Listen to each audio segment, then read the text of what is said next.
Yo guys, this is Smilinmonster back with another Albion online video.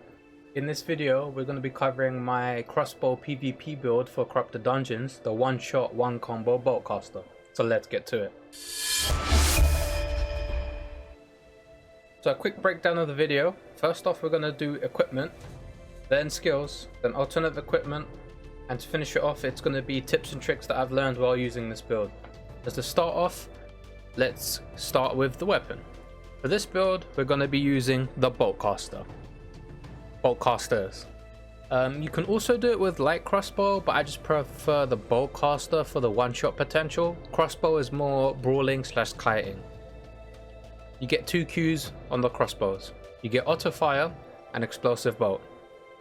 Auto fire is good single target damage, which has a channel time of 1.5 seconds and has a cooldown of 5 seconds. So it's fairly small amount of cooldown.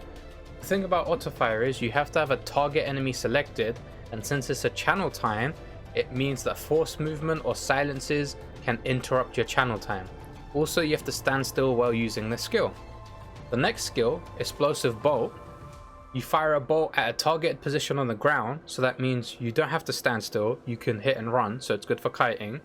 There's no cast time, so you don't have to stand there and channel the skill, and it has a 2-second cooldown and the range is 13 meters, so this is really good for clearing PvE, the mobs, and it's really good for kiting.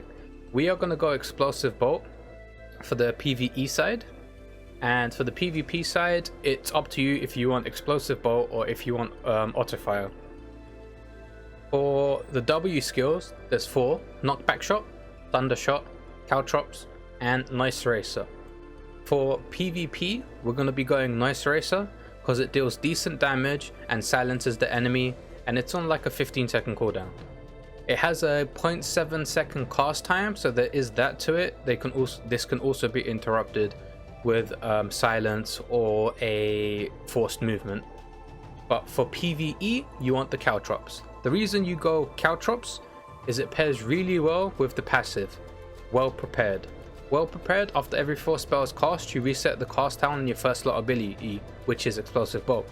So basically, 2-second skill with a 4-second skill, and it resets your 2-second skill. So basically, it's damage. It's good damage for clearing the small mobs and the big mobs. And since explosive bolt allows you to kite, you can always continue to move when dealing damage. One of the combos that I use is before you engage a mob pack, you want to make sure you have 2 stacks of well prepared, and then what you do is you W, then Q, and then you just Q and W again, and by that time the mob should be dead. And you can always continue moving, the mobs will chase you, so you can always make progress, as in like clear the dungeon. You don't have to stand there and channel and use your skills like that. The E is called Deathward Climax. It unleashes a barrage at a target enemy. This means you have to have something select, you can't pick a direction. It deals 25 damage every 3 seconds while channeling for up to 3.3 seconds. So like auto fire, this is the channel skill, which means it can be interrupted by silence, knockback, forced movement, etc. The damage is increased by 25 for each hit you land, and up to 12 times. At the end of the channel, you release an additional bolt dealing max damage. So the main damage from this skill comes from the last second of channeling. The first 2 seconds are mainly just a build up. It's like a ramp up skill, so it just keeps building damage. So you ideally want to try and get the whole cast off to deal the maximum damage. As I said before, for the passive, you want well prepared. The other ones don't compare to how just good well prepared is. Let's move on to the helmets. There are 3 options for the helmets: Guardian helmet, Demon helmet, and Hunter hood. You go Hunter hood if you want the increased damage resistance as well as a 70% reflect. You go Demon helmet, which is what we'll be using for this build, for the Hush, which silences an enemy on a normal attack.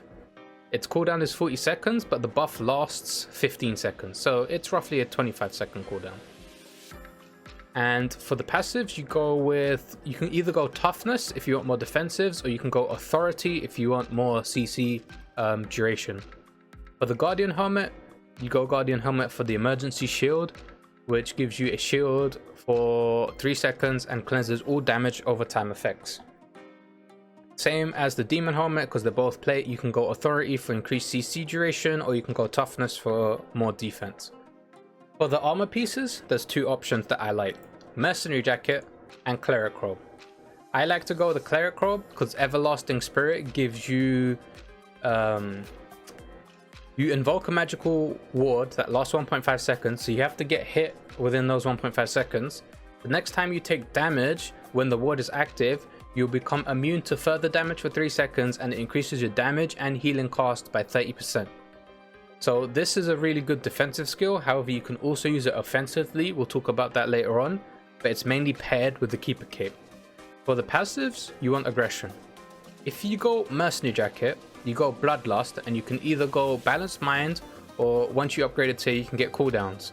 And mercenary jacket pairs well with the guardian helmet. So if you go guardian helmet, you want mercenary jacket because this is a staple combo right now in the corrupted dungeons: guardian helmet, mercenary jacket. But for this build, we're gonna go demon helmet and cleric robe. Let's move on to the shoes. Now you can use any type of boots, shoes, or sandals, because you mainly need run. However, there's 2 types: the hunter shoes and the demon boots.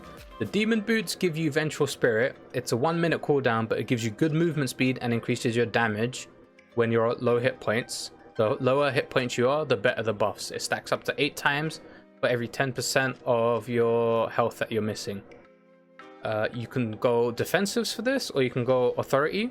We're gonna go hunter shoes, because if the enemy does not have any movement skills on the Q, W, or E, you might want to consider taking rush, because rush increases your crowd control effects by 35% for 3 seconds. But if you pair rush with the demon helmet, or you can pair rush with the noise eraser, you're going to increase the silence duration by 35%, and any one of those silences with rush will give you enough time to get off your 3.3 second channel of your E, which is Deathward Climax, which deals a lot of damage. So those are the options that you have for shoes. We're just going to pick hunter shoes. And now let's move on to the capes. So there's quite a few options that you have with the capes. If you go demon boots, the ideal combo would be undead cape, because the undead cape, after you drop to 15% health, it turns you invisible. You can deal damage and you can heal, but it reduces both damage and healing by 50%. But the main reason you have this is for the reset. So as soon as your undead cape procs, you demon boots vengeful spirit away from the fight, and you hard reset the fight. So normally the build would be undead cape, guardian helmet, mercenary jacket, and demon boots. This is the alternative build if you want, but we're going to go with this build. So for this build, there's several other cape options. You can go Carleon cape. This allows you to spam your explosive bolt every 30 seconds along with the well prepared, so you just have continuous AoE damage and you can kite. There's also a Keeper Cape. Now Keeper Cape pairs really well with the Cleric Robe and your E. Main reason being, as soon as you get to 70% health, when you drop below 70% health, you get a 50% damage increase. So as soon as you see the Keeper Cape buff active, you press Cleric Robe, gain the Everlasting Spirit, so that gives you a 30% damage increase along with the 50% damage increase, and then you just channel your E. And since it's a 3.3 second channel, you're going to have 2 seconds of invulnerability, and by that time you should, with the damage buff of like 80%, you should just kill your opponent, because you've already been brawling, you've already been trading Qs and Ws, and if you hit 70% health and you activate this combo, it's pretty much guaranteed kill. But what I like is the Bridgewatch Cape. The reason we go Bridgewatch Cape is, when you hit with a normal attack, it creates a sandstorm in a 4-meter radius around the target, which lasts for 5 seconds, and it slows them by 50%, and it decreases all damage they deal by 50%. So the way I like to do it is, I activate my Demon Helm, and then I pair it with the Bridgewatch Cape. So as soon as they get silenced, they're slowed, and that gives you enough time to get your channel off, your full channel, because they can't use any skills and they're slowed, so they can't move away. you have enough time to get your full damage channel off, and if you use this to engage, they're pretty much going to be on less than 30-40% health, so they're going to try and reset. Then you have your movement skill to catch up, and then you could, depending on if you're explosive bolt or auto fire, you can just finish them off with Qs and Ws. You can go normal bag if you don't want extra fame credits. If you want extra fame credits at the cost of silver, you can go Satchel of Insight. Make sure you click Combat Study active. This is what makes you get the extra fame credits. If you don't want extra fame credits, you can go inactive, but then if you do this, it's just a waste of the satchel, so it's better to have a normal bag. Next up, the food and potions. For the PvE side, you want to have cabbage soup and tier 4 poisons. For the PvP side, there's several different options. You are a one-shot build, or you want the maximum amount of damage you can. So for PvP, I recommend beef stew. However, if you go the Guardian, Merc, Demon Boots, Undead Cape, you can also use eel stew because it gives you damage and cooldowns. And if you select cooldowns on the Mercenary Jacket, you have a good amount of cooldown reduction to make that effective. If not, if you're going for the one-shot one combo build like this build, then you just want pure damage, which is beef stew. Now you can pair this with either poison potion to secure your kill and reduce the resistances when you do your combo. You can go healing potion if you want more survivability and if you plan to reset often. And you can go resistance potion for like the black hands or like the big nuke skills like curse staff, etc. These are your options. I normally take poison potion if I'm going stalker, and then if I'm going slayer, you want resistance potion or healing potions, ideally 6.1 healing or 7.1 resistances, because it does help. So that's the equipment and the skills out of the way. Let's move on to tips and tricks. If you have Demon Helmet, you can chain your silence.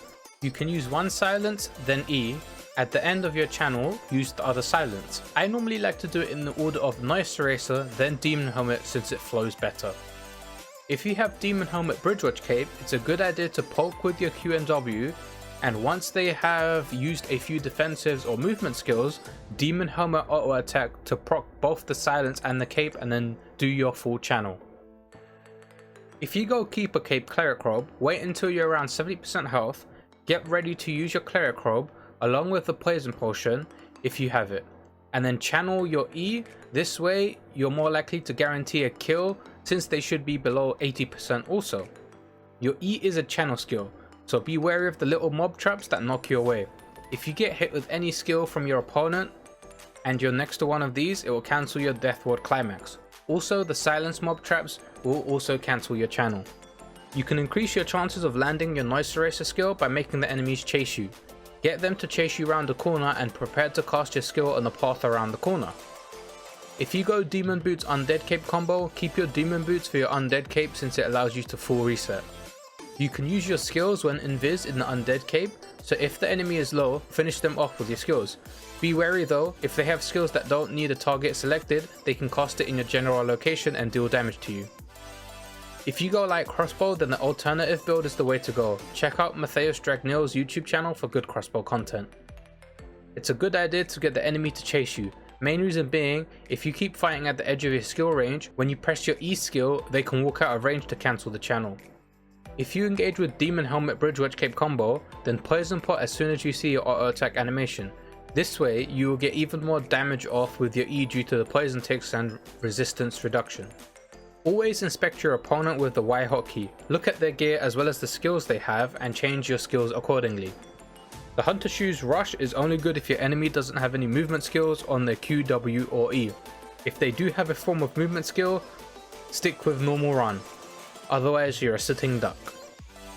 That's pretty much sums up the one-shot Boltcasters PvP Corrupted Dungeons build/guide video. If you have any tips and tricks of your own, leave them in the comment section so other people can get a heads up. As always, thank you guys for watching. If you enjoyed the video, leave a like, it helps out with the YouTube algorithm. Subscribe for more Albion online content and turn on that notification bell so you know when I go live or upload another video. See you guys in the next Albion online video.